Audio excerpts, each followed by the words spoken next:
हेमराज जी, नागर साहब, मतलब बहुत सारे ऐसे लोग हैं जिन्हें मैं जानता हूं, लेकिन कुछ न जानने के कारण नाम नहीं ले पा रहा। साथियों, ये कार्यक्रम जिस भी उद्देश्य से किया जा रहा हो, लेकिन इस देश के इतिहास में, इस दुनिया के इतिहास में बंजारा समाज का जो योगदान है वो न इसे दुनिया भुला सकती है, न ये समाज भुला सकता है, न ये देश भुला सकता है। बहुत लोगों को जानकारी भी होगी, बहुत लोगों का इस बात का ज्ञान भी होगा कि भारत का जो राष्ट्रपति भवन है वो लक्की सिंह बंजारा, लक्की साहब बंजारा जी की जमीन पर दिया हुआ बना हुआ है। ये समाज निडरता और साहसी के लिए जाना जाता है। इस समाज ने तब इस देश की चिंता की है जब मुगलों का आतंक बढ़ा हुआ था, तब जब सिखों के गुरुओं पर अत्याचार मुगल कर रहे थे, तब बाबा लक्की साहब बंजारा ने, मुगलों ने जब उनकी हत्या करी थी, तब उसकी अर्थी को लेकर, उनकी शरीर को लेकर वो कब में गायब हो गए थे।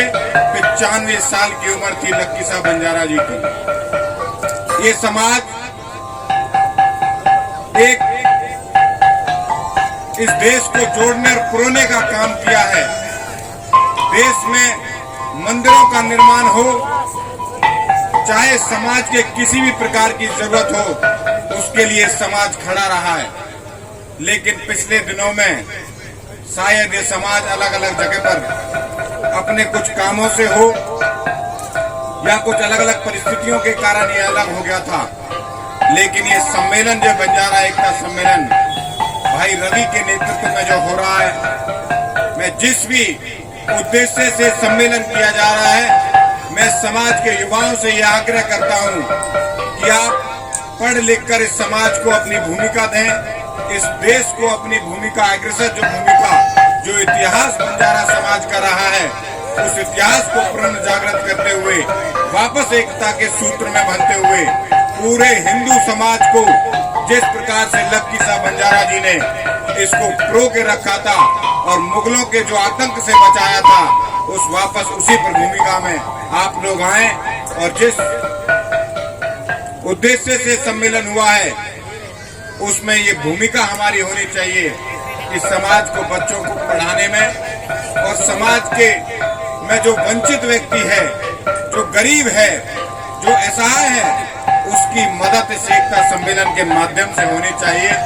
और इस नागर साहब जैसे कह रहे थे कि हमारी इसमें भूमिका ना हो, आगे से यही मंच संचालन करें, यही अपनी अग्रिम भूमिका में रहें, तो मैं भी आपको इस मंच के माध्यम से आश्वासन देता हूं कि आप लोगों को जिस भी प्रकार की जरूरत होगी, समाज में किसी भी शासन प्रशासन से लेकर हर भूमिका में आपका छोटा भाई बेटा समझकर मैं आपके साथ में खड़ा रहूंगा।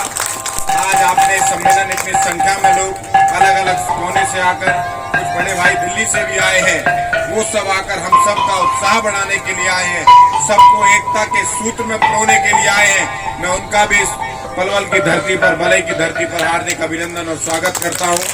पिता तुल्य बुजुर्गों का भी स्वागत करता हूँ। आपने इतना मान सम्मान दिया, फूल मालाओं से स्वागत किया, सभी बुजुर्गों के चरणों में प्रणाम करते हुए भी आपका भी मैं इस कार्यक्रम में हार्दिक अभिनंदन करता हूँ।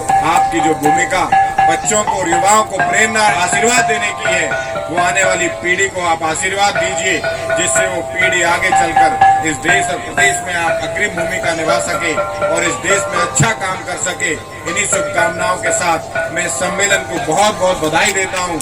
आगे इस सम्मेलन को आप बड़ी भूमिका में करिए, हमारा भी सहयोग लीजिए, सबको एक साथ लेकर चलिए, यही उम्मीद और मैं शुभकामना देता हूँ।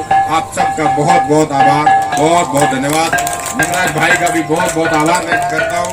आप सब टीम का, जो पूरी टीम, सुरेंद्र सरपंच के, हरविंद बंजारा, हेमराज भाई, रवि भाई, सब लोग लगे हुए हैं।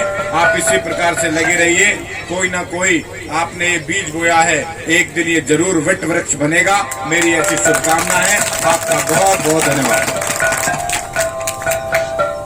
इन शब्दों में धन्यवाद करूं मैं गौरव गौतम जी का।